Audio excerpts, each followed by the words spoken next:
எந்தெந்த தெய்வத்தை வணங்குனா என்ன பலன்? எல்லா மதத்துலேயும் ஒரே தெய்வம் தான் இருக்கும். எல்லாத்துக்கும் ஒரே மாதிரியான வழிமுறை தான், ஒரே வழிபாடு தான், ஒரே பிரார்த்தனை தான், ஒரே தொழுகை தான். ஏன்னா சாமிக்கு சகல சக்தியும் இருக்குது. அனைத்தையும் செய்யக்கூடிய சக்தி அவருக்கு உண்டு. அதனால் அவர் செய்வார். எல்லாத்துக்கும் அங்கே போவாங்க. ஆனால் இந்து மதத்தில் கொஞ்சம் மாறுதல் என்னென்னா, ஏக இறைவன்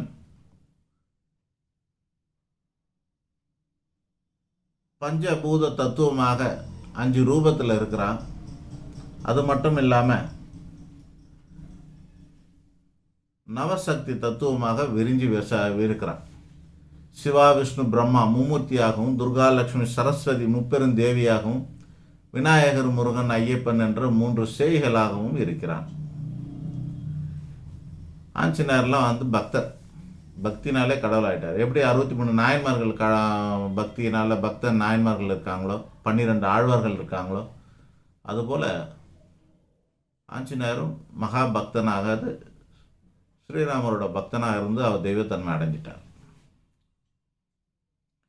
அப்படி இது ஏன் அப்படி இருக்குன்னா, ஒரு டாக்டர் இருக்காரு, அவர் எம்பிபிஎஸ்ஸாக இருப்பாருனாக்கா, அந்த டாக்டர் ஸ்பெஷலிஸ்ட்டுக்கிட்ட கூட ரிஃபர் பண்ணுறது உண்டு. அது மாதிரியும் ஒரு உருவம் நம்ம வீட்டில் இப்போ நான் இருக்கேன் அப்படின்னாக்கா, எனக்கு என்ன பேர் அப்படின்னா, கஸ்டமர்கிட்ட நான் ஜோசியர்னு பேர், என்னோடய மாணவர்கள்கிட்ட நான் குருநாதர்னு பேர், என் ஸ்டாஃபுக்கிட்ட நான் முதலாளின்னு பேர், என் வீட்டில் நான் அப்பான்னு பேர், குடும்பத் தலைவன்னு பேர், மற்றவங்களுக்கு அண்ணனு பேர், தம்பின்னு பேர், அக்கான்னு பேர், தங்கச்சின்னு பேர், இப்படி எல்லாம் மாறுது. ஆனால் ஒரே ஆள் தான் நான் ஒரே ஆள், பல பெயர்கள் கொண்டு இருக்கிறேன். ஒவ்வொரு இடத்துல நான் செய்கிற வேலையும் எப்படி இருக்குன்னா, பல ரூபத்தில் இருக்கும், பல பல முறைகளில் இருக்கும். கஸ்டமர்கிட்ட நான் ஒரு மாதிரி பிஹேவ் பண்ணுவேன், ஸ்டாஃபுக்கிட்ட ஒரு மாதிரி பிஹேவ் பண்ணுவேன், குழந்தைங்கக்கிட்ட ஒரு மாதிரி பிஹேவ் பண்ணுவேன், சொந்த பந்தக்கிட்ட ஒரு மாதிரி பிஹேவ் பண்ணுவேன், தாய் தந்தைக்கிட்ட ஒரு மாதிரி பிஹேவ் பண்ணுவேன். எல்லா இடத்துலையும் என்னுடைய நடவுட பாவனை சொல்லு செயல்கள் மாறுபடும், என்னோட சுபாவம் மாறுபடும். இப்படி தான் அந்த அடிப்படையில் தான் கடவுள் நம்மக்கிட்ட தனித்தனியாக பிரித்து நமக்கு சௌகரியத்துக்கு கொடுத்துருக்காரு. அது ஒரு வசதி இந்து மதத்தில் மட்டும்தான் இருக்குது. அந்த வகையில் உங்கள் தேவை என்ன அப்படின்னு பார்த்துக்கிட்டு அந்தந்த தேவைக்கு ஏற்ற மாதிரி நீங்கள் செய்யலாம். ஆனால் ஒரு உண்மை தெரிஞ்சுக்கங்க, ஒரு சாமிக்கிட்டே எல்லா சக்தியும் இருக்குதுங்கிறது தான் உண்மை. பர்டிகுலராக எந்த ரூபத்துக்கிட்ட என்ன இருக்கும் அப்படிங்கிறத நீங்கள் தெரிஞ்சுக்கலாம், தத்துவார்த்தமாக தெரிஞ்சுக்கலாம்.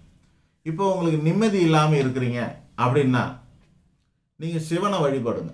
அவர் தியானத்தில் இருக்காருன்னு அர்த்தமாக இருக்குது. சிவனோட என்னன்னா லிங்கமாக இருக்கும் அல்லது தியானமாக இருப்பார். வேறு வழியிலலாம் நீங்கள் அவ்வளோவா பார்க்க முடியாது, அபூர்வம் தான் இருக்குது. அவருக்கு பல ரூபம் இருக்குது, நடராஜர் ரூபம் இருக்குது, அந்த மாதிரி பல ரூபத்துலலாம் இருக்கார். இருந்தாலும் சிவன் பெரும்பாலான சம்பவம்னு இருப்பார், சிவனேன்னு உட்காந்துருப்பார், அமைதியாக இருப்பார். ஸோ நிம்மதி வேண்டுவோர் சிவபெருமானை வழிபடலாம். பொருள் தேவைப்படுவோர்,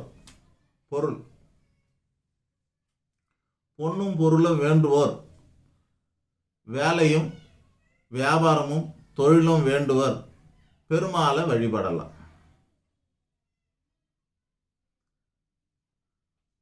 ஒரு புதிய சக்தி, புதிய படைப்பு அல்லது புதிய ஆக்கம், புதிய தொடக்கம்,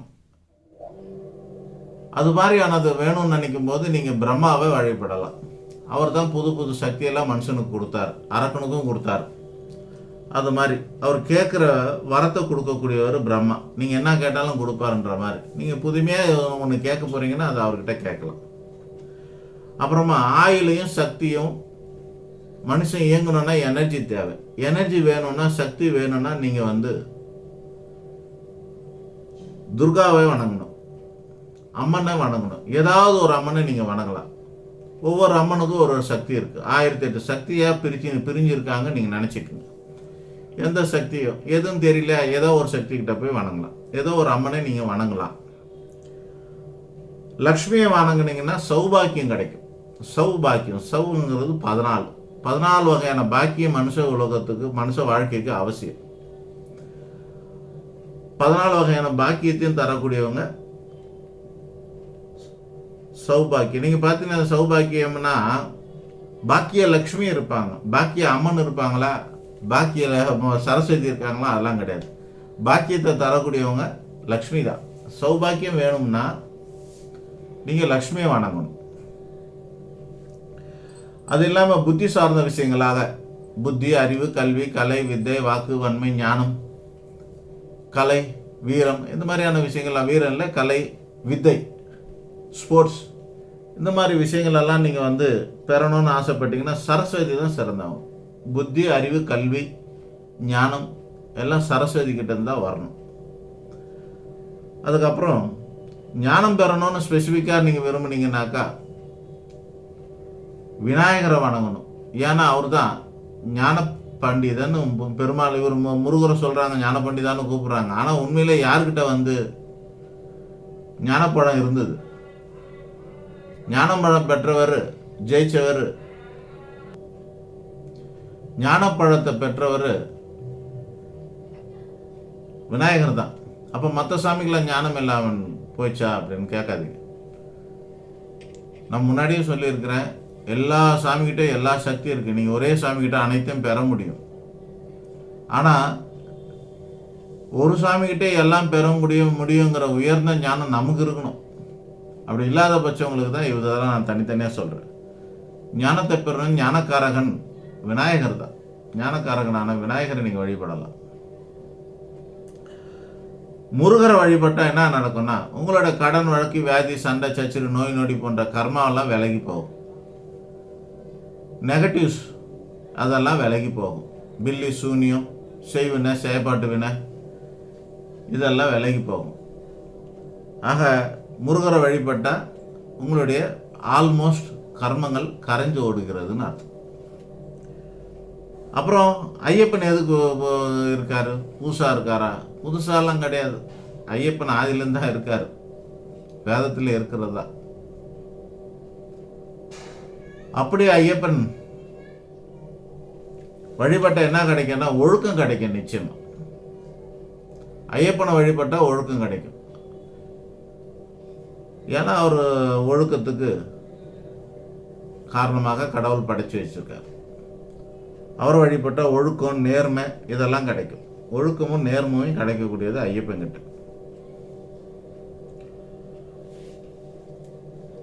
ஆஞ்சநேயரை பலம் கிடைக்கும். ஆஞ்சநேயர் வழிபடுங்க, பலம் கிடைக்கும். எல்லா விதமான கண்டங்கள்லேருந்தும் தப்பிக்கிறதுக்கு ஆஞ்சநேயர் உதவி செய்வார். அப்புறமா நவகிரகங்கள்லாம் எதுக்கு வச்சுக்கிறாங்க? நம்மளுடைய கால நேரம் சரியில்லைன்னாக்கா நீங்கள் நவகிரக வழிபடலாம். ஜாதகத்தை சுத்தப்படுத்த நவகிரகத்தால் முடியும். தோஷங்களை குறைக்க நவகிரகங்களால் முடியும். ஏன்னா அதை கொடுக்குறதே அவங்க தான்.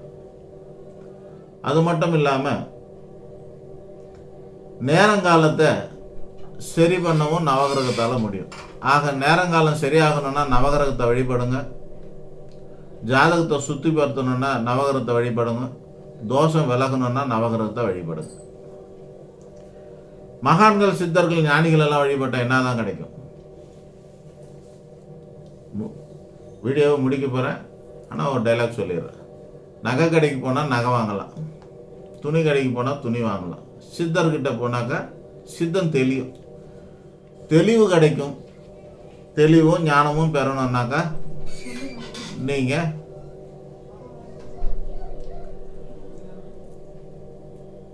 சித்தர்களை வழிபடுங்க. தெளிவும் ஞானமும் கிடைக்கும். நன்றி, வணக்கம்.